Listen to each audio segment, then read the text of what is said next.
Buenas tardes, hoy vamos a hablar de los conceptos básicos de ecografía ocular.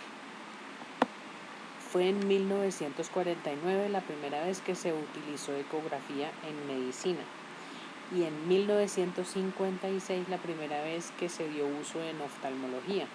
Fue la primera vez que se dijo que podría llegar a ser útil. Lo hicieron Mund y Hughes con una sonda de 4 MHz.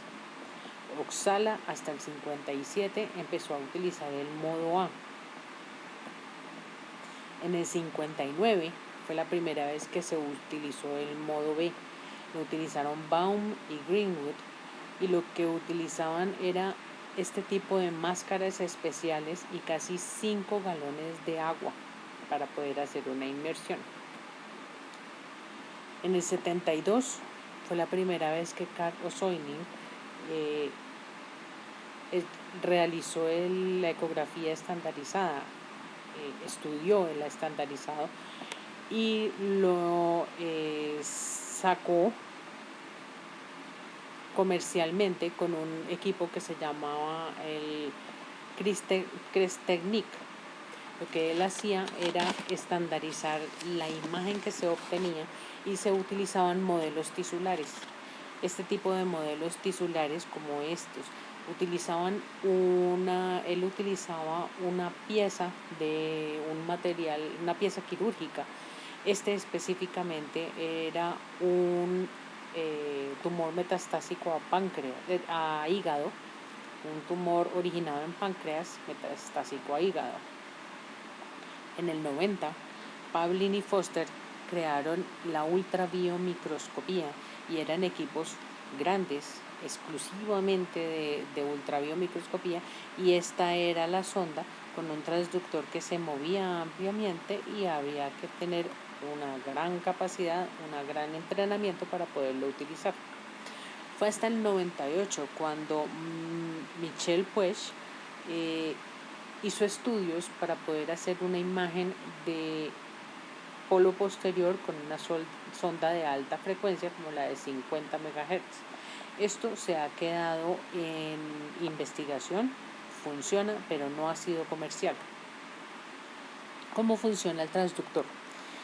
A través de un cable llega un voltaje, pulsos de voltaje, que van a estimular un material piezoeléctrico, que sería este que está diagramado aquí en morado, y este va a convertir ese voltaje en sonido que va a ir hacia los tejidos, va a recorrer y este mismo material va a tomar los ecos que vienen de vuelta.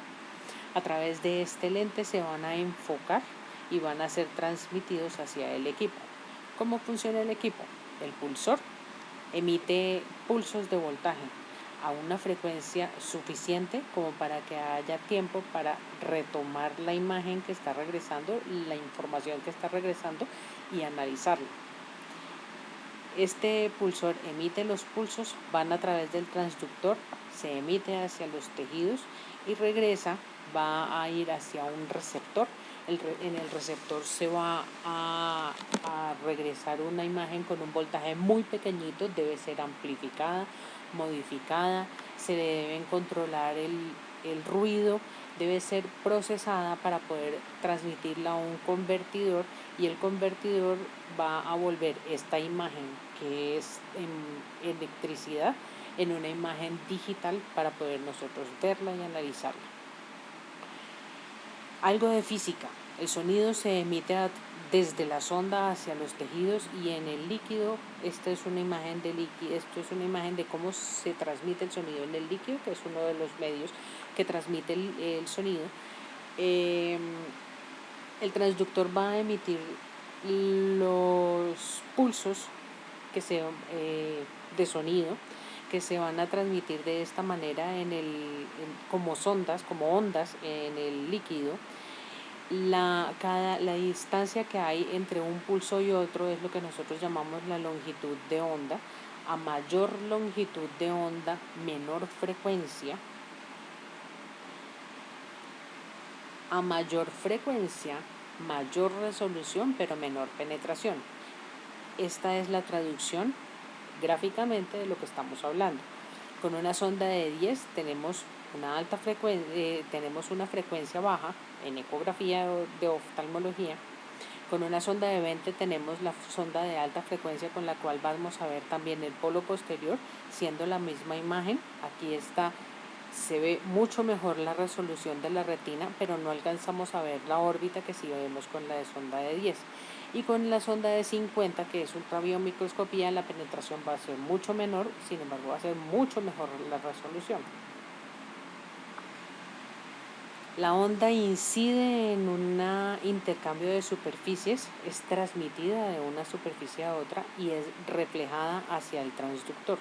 Esto en un medio perfecto con 100% de la onda reflejada, nada de absorción, y que la onda llegue perpendicularmente.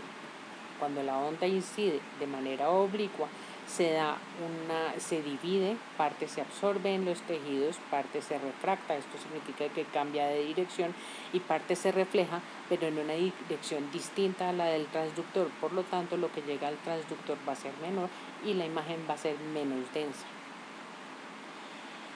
Hay varios factores que cambian la imagen que inciden en la imagen que nosotros estamos viendo. Uno de ellos es la impedancia.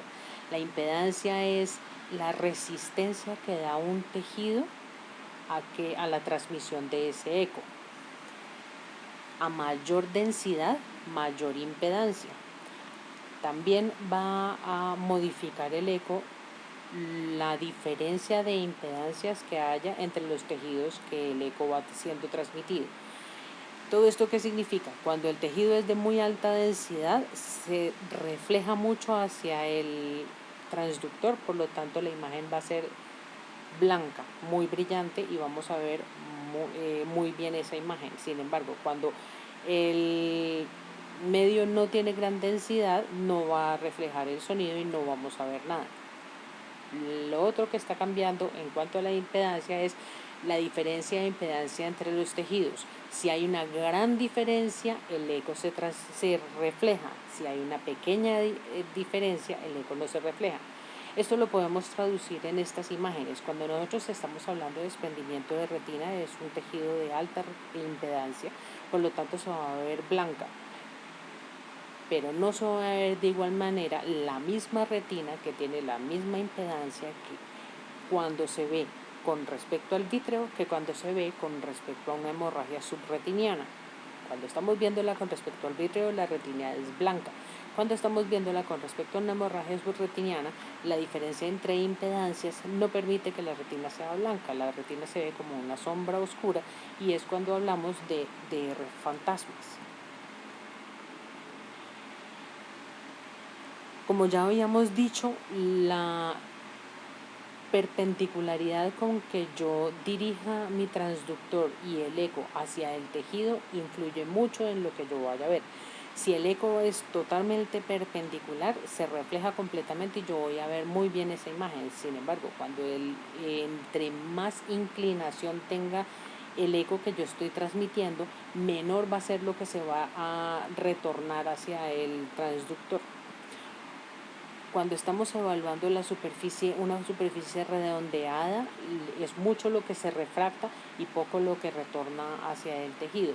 Puede llegar a ser que no se vea, que no haya retorno hacia el tejido, hacia el transductor, cuando la superficie redondeada es muy pequeñita. No importa que sea de metal, que es una superficie que refleja mucho, pero si es muy pequeñita puede no verse. Cuando las superficies son redondeadas, es mucho lo que se refracta y poco lo que retorna. Y de igual manera cuando las superficies son irregulares. Artefactos que nosotros debemos conocer para poder analizar bien nuestras imágenes. Ecos de repetición. Los ecos de repetición se ven cuando la superficie es altamente refractante. Esto hace que retorne rápidamente hacia el transductor y se vuelva a emitir hacia los tejidos, dando una segunda y tercera y cuarta imagen. Cada imagen es de menor densidad y va a ir tendiendo a desaparecer. La distancia es la misma. Esto sucede, por ejemplo, con el lente intraocular. Esta sería la imagen de repetición, esto es en un modo de 10 e igual va a suceder con un modo de alta frecuencia, como en el de VM, aquí está y aquí vuelve a estar y acá vuelve a estar. También vamos a hablar de ecos de repetición en cuerpos extraños intraoculares.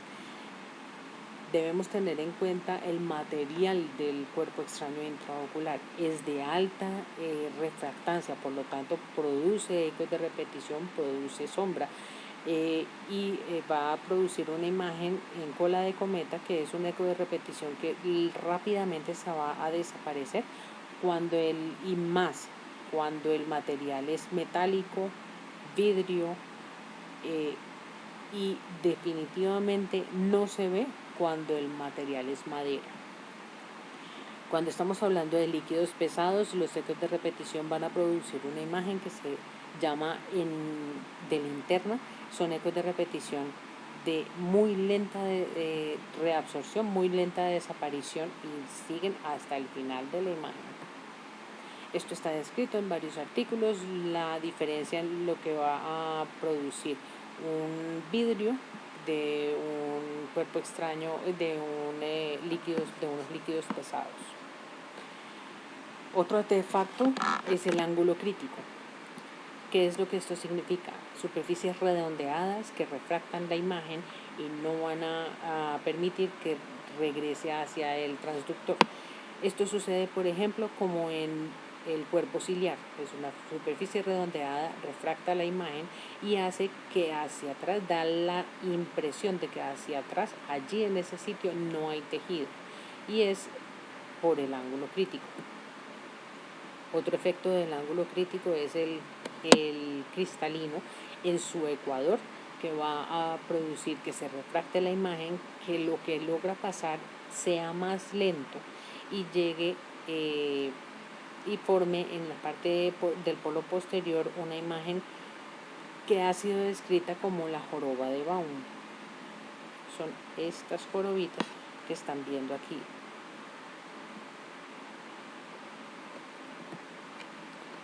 La absorción de los tejidos depende mucho de la densidad de los tejidos.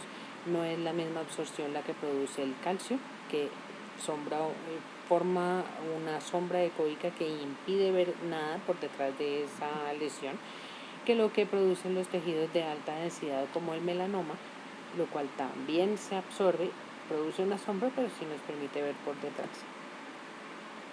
El aceite de silicón es un gran productor de artefactos y esto es porque enlentece la velocidad del eco en ese tejido. Esta es la mejor imagen con la cual podemos entenderlo. Cuando esto es un ojo parcialmente relleno de aceite de silicón, es una imagen tomada de la revista mexicana de oftalmología, en la cual cuando el eco está pasando a través del aceite de silicón, va lento y va a hacer una imagen de un ojo grande. Y en la parte del ojo donde no hay aceite, el transductor emite el sonido y va a hacer con una velocidad normal, por lo tanto hace la imagen como de un doble ojo. También se puede reflejar en la biometría. Cuando nosotros corregimos esa velocidad, si hacemos el examen sin corregir la velocidad del vítreo en 1532, la biometría, por lo que es un eco muy enlentecido, va a dar un ojo anormalmente largo. El mismo ojo, si nosotros corregimos la velocidad 986 para el aceite de silicón, va a dar la longitud normal. Con el aceite de silicón y con otras superficies también de alta reflectancia, lo que podemos ver es artefactos en espejo. Esto es como una duplicación de la imagen. Si nosotros estamos viendo, aquí está el aceite, es un ojo con aceite de silicón, aquí está el polo posterior. Esta es la imagen del aceite de silicón que seguiría hacia acá y esta es una imagen de una membrana que llega hacia el polo posterior y es sugestiva de un desprendimiento de retina o desprendimiento coroideo. Como esta superficie de aceite de silicón es de alta refractancia, se produce esa imagen en el espejo y aquí se vuelve a ver el polo posterior y acá se ve la imagen de la retina. Lo mismo va a suceder en el segmento anterior cuando estas superficies son de alta refractancia. Entonces aquí está la córnea, aquí está la cápsula anterior del cristalino y acá se vuelve a ver la córnea y la cápsula anterior del cristalino. Artefactos electrónicos que producen este tipo de lluvias y también producen este tipo de líneas blancas. El examen ecográfico. Debemos hacer el recorrido de todo el globo ocular por cuadrantes. Lo debemos tener en cuenta que existen, aquí estoy mostrando el axial, el corte axial. Debemos tener en cuenta que se debe hacer horizontal y vertical y tener en cuenta la orientación que yo estoy teniendo para poderme orientar en la imagen. El segmento anterior también se puede evaluar por inmersión. De esta manera, si no tenemos sino este ecógrafo, lo que lo podemos hacer es poner la copa escleral, rellenarla con un líquido, que es el que nos va a transmitir el sonido y va a alejarlo del segmento anterior, y lo ponemos de igual manera, horizontal y vertical, para poder hacer el análisis de la imagen del segmento anterior. En los cortes axiales lo que vamos a hacer es sobre el eje visual poner el transductor con el marcador, si es horizontal, hacia la nariz y si es vertical, hacia superior. Por convención, siempre el marcador o va hacia la nariz o va superior.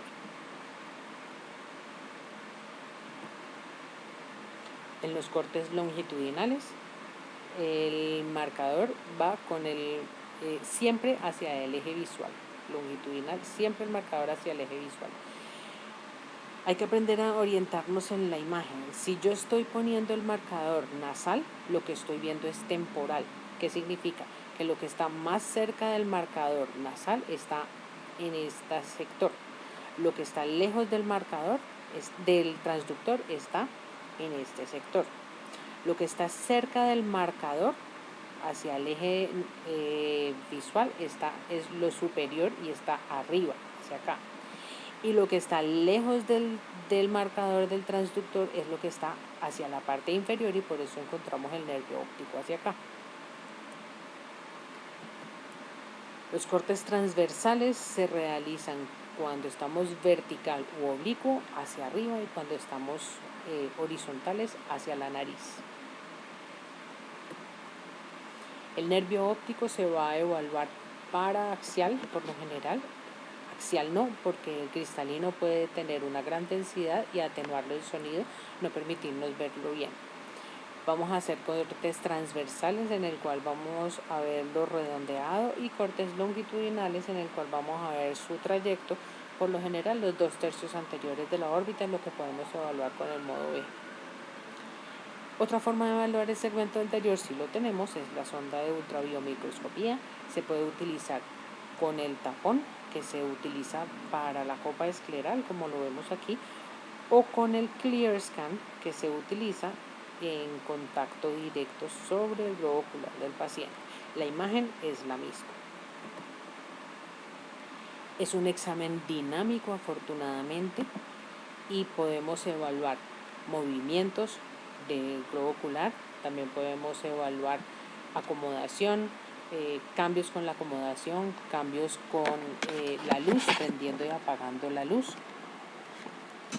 El modo B se utiliza básicamente para rastreo de la imagen, se analiza la imagen en forma, los bordes, la localización. El examen ecográfico con modo B, lo que vamos a lograr es que, por ejemplo, como en este paciente, nos envían la imagen, nos envían el paciente por una masa que le están viendo en el polo posterior, están sospechando que sea un melanoma. Alcanzamos a ver en el modo B un desprendimiento de retina con una imagen subretiniana que aparece con líquido subretiniano, y en la coroides un punto de calcificación. Esto es con el modo de 10, y con la sonda de 20 MHz podemos vamos a ver menos la imagen de vítreo y de retina, pero nos va a permitir ver mejor coroides, que está engrosada, que está irregular en este sentido, que está engrosada aquí y que tiene los puntos de calcificación que hacen sombra ecoica. Por lo tanto, podemos descartar masa y podemos confirmar un desprendimiento de retina hemorrágico con una irregularidad que es sugestiva de membrana neovascular. Es un método dinámico que nos permite hacer el recorrido de la imagen, podemos analizar la imagen en toda su extensión, pero también podemos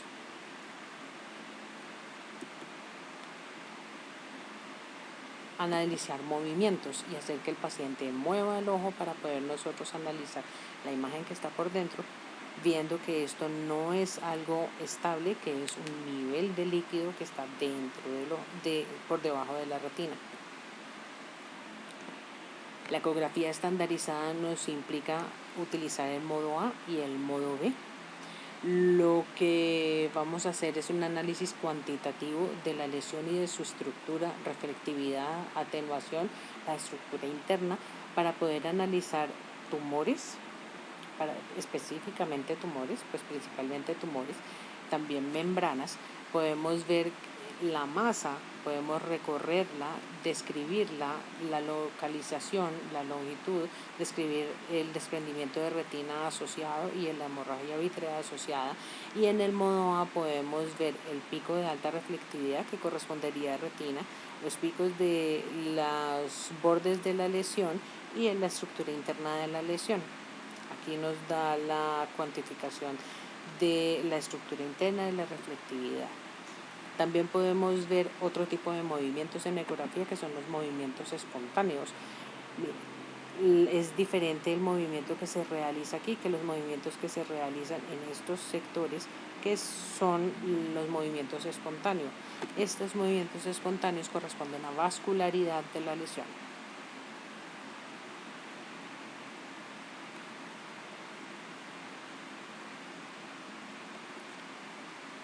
En conclusión, es un examen no invasivo en tiempo real. Nos permite diagnóstico y orientar tratamientos. Nos permite evaluar en medios opacos, no solamente en casos como cataratas, sino por detrás de iris, medios opacos que no podamos ver fácilmente en un examen normal. Y eso es todo por ahora.